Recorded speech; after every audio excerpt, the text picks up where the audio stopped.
माझं नशीब चांगलं आहे, मला सहकलाकार खूप चांगले मिळाले, मला एकंदरीत टीम खूप चांगली मिळाली जेणेकरून ते खूप समजून घेतात. हर्षदाताईकडनं मी हे शिकले की आपण आपल्याकडनं पुढाकार घेऊन आपल्या कुटुंबाला एकत्र ठेवायचं.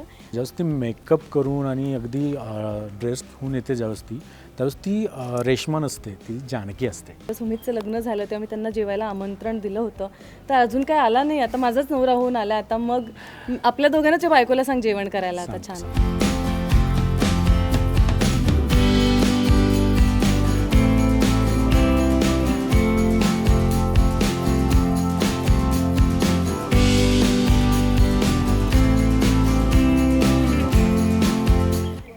जानकी ही सुशिक्षित मुलगी आहे, डबल ग्रॅज्युएट झालेली, गोल्ड मेडलिस्ट आहे आणि अत्यंत साधी आहे.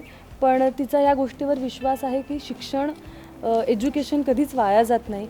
आणि जरी ती आत्ता अशी साडीत असणारी, डोक्यावर पदर घेणारी मुलगी दिसत असली तरी ती एक कॉन्फिडंट स्त्री आहे आणि तिचा पूर्ण विश्वास आहे की एक सुशिक्षित महिला कुटुंबाला छान पद्धतीत वाढवू शकते, छान संस्कार देऊ शकते.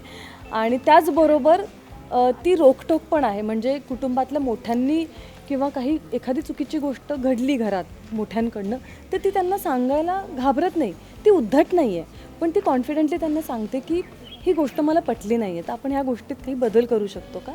सो एकदम स्ट्रेट फॉरवर्ड आत्ताच्या काळातलं 2024मधलं हे कॅरेक्टर आहे जे स्वइच्छेने कुटुंब पद्धती एक्सेप्ट करणारं आहे. आणि ते का आहे ते कथानकात तुम्हाला पुढे पाहायला मिळेल. ऋषिकेश रणदिवे एक असं कॅरेक्टर आहे जे रणदिवे कुटुंबियातला सगळ्यात मोठा मुलगा आणि एक त्यांचा व्यवसाय सांभाळणारा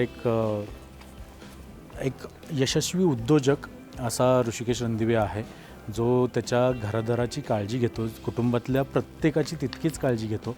आणि ऋषिकेश रणदिवे जानकीच्या पाठीशी ठामपणे उभं राहणारा असं ऋषिकेश रणदिवे.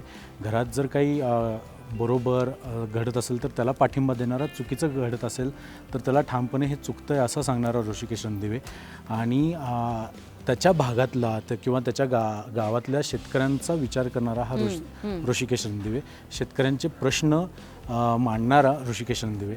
अशा खूप साऱ्या वेगवेगळ्या छटा आहेत त्या कॅरेक्टरच्या. खूप डिफिकल्ट आहे रे ते, खूप जास्त डिफिकल्ट आहे. आणि पण माझं नशीब चांगलं आहे, मला सहकलाकार खूप चांगले मिळाले, मला एकंदरीत टीम खूप चांगली मिळाली जेणेकरून ते खूप समजून घेतात. आणि म्हणजे मी इतकं प्रेशर घेतलं होतं या कामाचं किंवा स्वतःला ऋषिकेश रणदिवेमध्ये मोल्ड करायचं, पण कुठेतरी माझे सहकलाकार इतके चांगले आहेत की त्यांनी मला अजिबात टेन्शन घेऊन दिलं नाही, अजिबात प्रेशर दिलं नाही किंवा कुठंच असं दडपण घेऊन दिलं नाही की बाबा नाही तू आता रिलॅक्स काम कर, हां तुझ्या पद्धतीनं आपण काम करू, म्हणजे हां तुला असं वाटतं का असं करायला पाहिजे का, तर असं करूया. तर कुठेच मला ते दडपण नाही जाणवलं किंवा असं नाही की नवीन लोकांसोबत काम करतो आहे आणि कसं रॅपो होईल किंवा आमचं कसं गिव्ह अँड टेक होईल असं अजिबात नाही वाटलं. तर अगदी आपलेपणानं त्यांनी मला समजून घेतलं आणि माझ्याकडून काम पण करून घेतलं.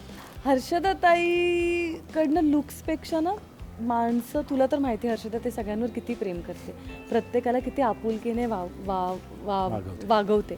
तर साड्या तर तिला आवडतातच आणि जानकीला पण आत्ता साड्या आणि छान असं ज्वेलरी आणि असं घरंदाज लुक आहे, साज असा घरंदाज लुक आहे, तर ते मला कॅरी करायला आवडतं. आणि मी साडी नेसली आणि गेटअप रेडी झालं ना, माझ्यात ते आपोआप सतत असं येत राहतं. सो कुठेतरी सारखी म्हणजे ती ज्यावेळेस सॉरी मी कट करतोय, ज्यावेळेस ती मेकअप करून आणि अगदी ड्रेस होऊन येते त्यावेळेस ती रेश्मा नसते, ती जानकी असते. एवढं आहे, मी ते ऑब्झर्व केलं. एवढ्या 8-15 दिवसात मी तितकं ऑब्झर्व केलं की ती स्वतःला खूप मोल्ड करते आणि खूप लगेच असं जानकीमधून रेश्माला असं स्विच करते आणि ती खूप चांगली गोष्ट आहे तिच्या बाबतीत. आणि ते छान वाटतं मला. म्हणजे माहीत नाही, जसं सुमित म्हणाला की शो सुरू झाल्यापासून आम्हाला माहीतच नाही की असं वाटलं की आम्ही ऑलरेडी वर्षभर काम केलं आहे सगळ्यांबरोबरच. आणि coming back to your point, हर्षदाताईकडनं मी हे शिकले की आपण आपल्याकडनं पुढाकार घेऊन आपल्या कुटुंबाला एकत्र ठेवायचं आणि मग नंतर आपण प्रेम दिलं की समोरनं आपल्याला प्रेम मिळणारच आहे. माझ्या आधी हिला कळलं होतं की मी काम करतोय खरंच. माझ्या हिचा फोन आला होता मला, हो म्हणजे आम्ही पण त्यावेळेस- चांगले हां. चांगले मित्र म्हणजे आम्ही खूप घट्ट मित्र होतो वगैरे असं नाही. आम्ही खूप छान एकदाच एकमेकांना- भेटलो होतो. हो आम्ही पण तेव्हा पार्टी केली होती आणि पार्टी म्हणजे पार्टी झोन माहिती आहे तुला, एकदम फुल चिलवाला. सो आम्ही तसं होतो, एकत्र भेटलो होतो आम्ही. आणि तेव्हा पण सुमित असं वाटलं नव्हतं की आम्ही पहिल्यांदा भेटलो. तेव्हा आम्ही रील वगैरे केलं होतं, त्या रीलचे आम्ही 100 टेक केले होते आणि कुठेतरी 108 होते. तर अख्खा म्हणजे 2-3 तास आम्ही ते रील शूट करत होतो. आमचं ते रील असेल पण तर ते करत असताना कुठेच वाटलं नाही की अरे आपण पहिल्यांदा भेटलो. पहिल्यांदा आम्ही ओळखत होतो म्हणजे फॉर्मली कामाने ओळखत होतो एकमेकांना, कामाने ओळखत होतो की अरे ही दीपा करते, रेश्मा शिंदे दीपा करते, सुमित पुसावळे बाळूमामा करतो. पण ज्यावेळेस भेटलो पण आम्ही त्याच्यानंतर एकमेकांना, मग इव्हेंट असेल सुमितचं कधी मेसेज कॉल की अगं इव्हेंट आहे माझा सुमित, अरे तुझ्यासाठी एक इव्हेंट आहे वगैरे असं नॉर्मल हाय बाय. जेव्हा सुमितचं लग्न झालं तेव्हा मी त्यांना जेवायला आमंत्रण दिलं होतं, तर अजून काय आला नाही. आता माझाच नवरा होऊन आला, आता मग आपल्या दोघांनाच्या बायकोला सांग जेवण करायला आता छान.